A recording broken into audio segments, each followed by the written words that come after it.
du plancton, des poissons, des oiseaux, des mollusques. Venez avec moi. Nous allons découvrir un animal extraordinaire. Son ancêtre vivait sur Terre il y a environ 65 millions d'années. Mais il y a bien longtemps que l'évolution lui a façonné un corps de nageur. Ses pattes se sont transformées en nageoires puissantes. Ses narines ont migré au sommet de son crâne.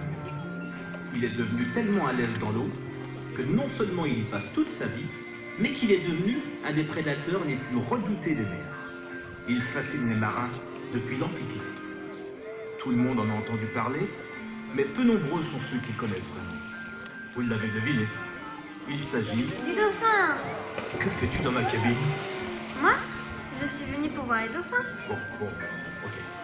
Mets-toi là dans le coin, mais ne me dérange pas. Bon, allez, tu nous expliques les dauphins? Alors, laissez-moi vous raconter l'incroyable histoire du grand dauphin. En latin, ça se dit Turciop Trinitatus. Dis donc, mais c'est moi qui raconte. Non mais... Tout d'abord, ce qui marque le plus quand on observe des dauphins, c'est le fait qu'ils vivent en groupe. En famille? Non, pas de famille chez les dauphins, mais des départs et des arrivées en permanence. Le groupe change tout le temps. Mais certains liens sont très forts. Par exemple, un petit reste sous la protection de sa mère pendant environ 3 à 4 ans. Ou encore, 2 ou 3 mâles peuvent s'associer pour quelques mois, voire des années. Pourquoi faire? Pour draguer. Draguer? Impressionner les femelles, si tu préfères. Ils jouent beaucoup aussi. C'est vrai, comme souvent chez les prédateurs. En jouant, ils s'entraînent à la chasse et montrent aux autres de quoi ils sont capables.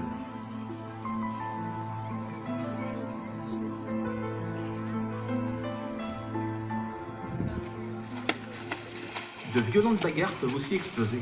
Les dauphins se poursuivent, se donnent des coups de queue, se mordent. Ça leur laisse des cicatrices sur la peau qui permettent aux scientifiques de les reconnaître.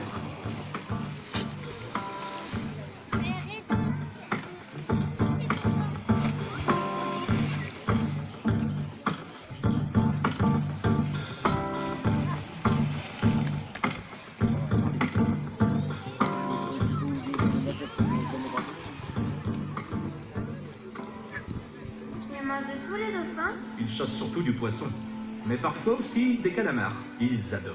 Pas moi. Leur puissance et leur vitesse en font de redoutables chasseurs. Suivant les endroits du monde, ils ont inventé tout un tas de techniques. Ils peuvent au choix assommer leur proie, l'emprisonner en soulevant des nuages de vase. En Floride, ils forcent les poissons à s'échouer et les suivent sur le bord pour les avaler. D'autres, en Australie, vont utiliser des éponges pour fouiller dans les rochers sans se blesser. Ils sont drôlement malins. Ah ça, les animaux sont plus intelligents qu'on ne le croit. Ça me rappelle une histoire incroyable mais vraie. En Australie, une femelle dauphin avait été retrouvée blessée par un casier de pêche. Ses sauveteurs l'ont appelée Billy. Billy a été confiée à l'équipe delphinarium locale. C'est quoi le rapport avec l'intelligence des dauphins? J'y arrive. L'intelligence des dauphins est surtout sociale. Les dauphins sont très doués pour organiser leur vie de groupe, apprendre les uns des autres. Écoute bien mon histoire. Billy a pris le temps d'observer pendant sa convalescence tout ce que faisaient les dauphins du delphinarium.